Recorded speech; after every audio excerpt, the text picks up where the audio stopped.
নমস্কার বন্ধুরা, আমি শ্যামলী কিচেন উইথ ভিলেজ ফুডে আজ একটি নতুন রান্নার ব্লগ নিয়ে আপনাদের সামনে হাজির হয়েছি। আপনারা আমার পুরো ভিডিওটা দেখবেন এবং সঙ্গে থাকবেন। যে সমস্ত বন্ধুরা আমার চ্যানেলে নতুন হয়েছেন অবশ্যই চ্যানেলটিকে সাবস্ক্রাইব করে দেবেন। ফেসবুক থেকে দেখলে চ্যানেলটিকে অবশ্যই ফলো করে দেবেন। আমি আজকে রান্না করব গন্ধরাজ কাতলা। দেখুন কত বড় গন্ধরাজ লেবু, এর সেন্টটা খুবই সুন্দর। এখানে নিয়েছি 1.5 কেজি ওজনের একটা কাতলা মাছ। দেখুন কাতলা মাছটা কত সুন্দর। এই কাতলা মাছ দিয়ে গন্ধরাজ কাতলাটা রান্না করব। চলুন তাহলে কাতলা মাছটা কেটে নিই। কাতলা মাছের আঁশটা আগে ছাড়িয়ে নিই, বড় কাতলা তো একটু আঁশ ছাড়াতে সময় লাগবে।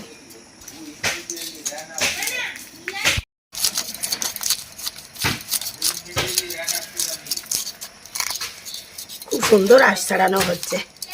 দেখুন কত সুন্দর করে কাতলা মাছের আঁশটা ছাড়িয়ে নিয়েছি। এবার মাছটাকে ভালো করে কেটে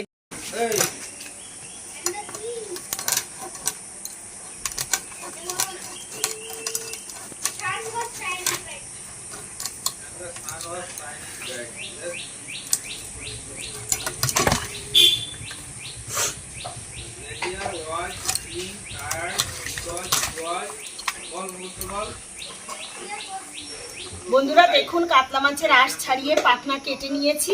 এবার মাছটাকে পিস পিস করে কেটে নেব।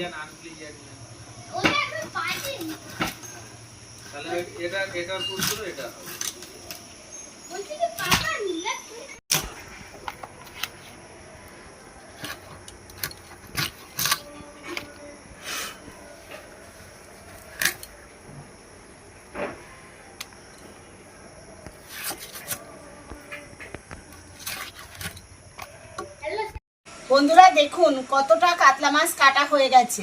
পুরো মাছটা কেটে নিয়েছি কত সুন্দর পিস করে করে। এবার এটাকে ধুয়ে নিয়ে ফিরে আসছি।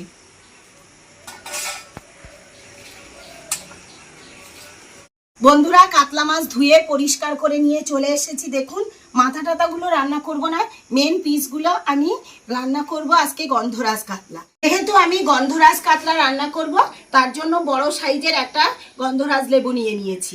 গন্ধরাজ লেবুটাকে এবার একটু কেটে এক টুকরো নিয়ে নেব, কারণ প্রথমে আমি এটাকে লেবুর রস দিয়ে মেখে রাখবো। দেখুন কত সুন্দর লেবুটা। এবার লেবুটাকে আমি খন্ড খন্ড করে কেটে নিচ্ছি।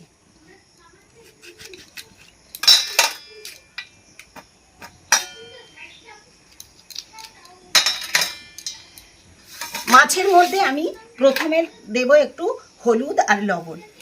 হলুদ লবণের সঙ্গে সঙ্গে আমি একটু লেবুর রসটাও দিয়ে দেব।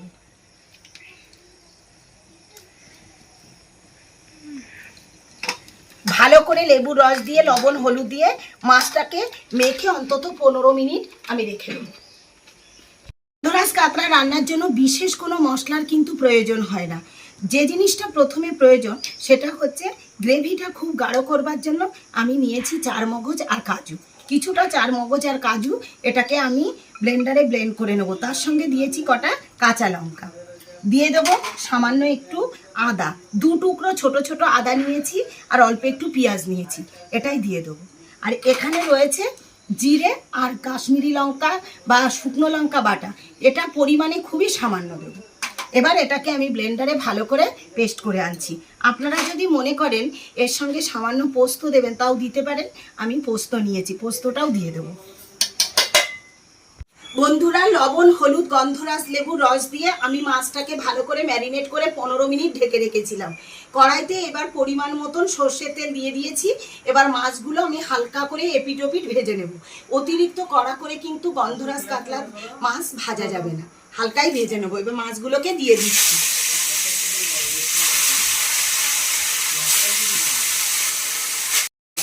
দেখুন বন্ধুরা মাছগুলোকে আমি হালকা করে ভেজে নিয়েছি। কিরকম সাদা সাদা আছে, কিন্তু অতিরিক্ত কড়া করে ভাজিনি। মাছ ভাজা তেলের মধ্যে আমি আরেকটুখানি তেল দিয়ে দিচ্ছি, সর্ষের তেল। ফোড়নে দেব এলাচ লবঙ্গ দারচিনি, দেব 2টো তেজপাতা। এখানে অল্প একটু গোটা জিরে নিয়েছি, গোটা জিরেটা দিয়ে দিচ্ছি। এখানে পোস্ত কাজু চারমগজ বাটা নিয়েছি, কি সঙ্গে কাঁচা লঙ্কা বাটাও আছে, এটাকে দিয়ে দেবো।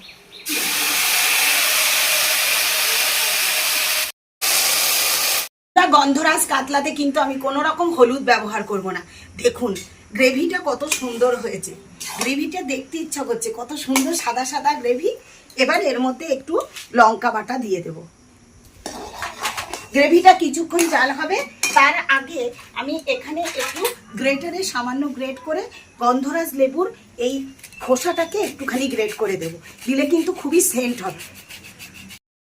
খুব সুন্দরভাবে গ্রেভিটা ফুটে উঠেছে। এবার আমি ভাজা কাতলা মাছগুলোকে একে একে এর মধ্যে ছেড়ে দেব।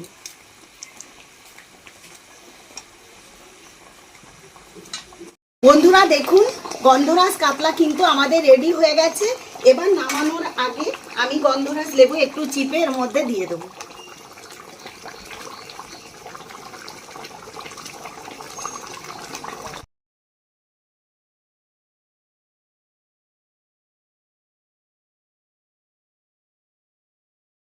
বন্ধুরা কেমন করে আমি গন্ধরাজ কাতলা রান্না করলাম আপনারা দেখলেন।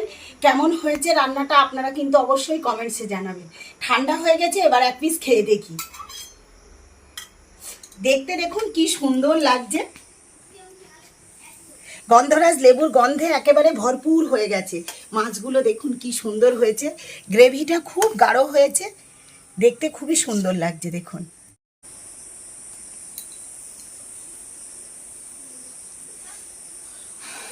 তবুও খুব গরম। এবার একটু গন্ধরাজ কাতলা নিয়েছি, খেয়ে দেখি। অপূর্ব টেস্ট। আপনারা কিন্তু বাড়িতে এইভাবে গন্ধরাজ কাতলা করে খাবেন, ভাতের সঙ্গে খুব ভালো লাগবে। কিন্তু আমি একটু শুধুই খেয়ে দেখি। দুর্দান্ত টেস্ট কিন্তু, আর গন্ধরাজ লেবুর গন্ধটা এত সুন্দর বেরিয়েছে ভাবার বাইরে। আপনারা বাড়িতে এভাবে করবেন। আমার রান্নাটা আজকে কেমন লাগলো অবশ্যই আপনারা কমেন্টসে জানাবেন। নতুন নতুন বন্ধুরা পাশে থাকবেন, সাবস্ক্রাইব করবেন, ফেসবুক থেকে দেখলে চ্যানেলটিকে ফলো করে দেবেন। আজকের ভিডিওটা এই পর্যন্ত। আপনারা সুস্থ থাকবেন, ভালো থাকবেন, টাটা।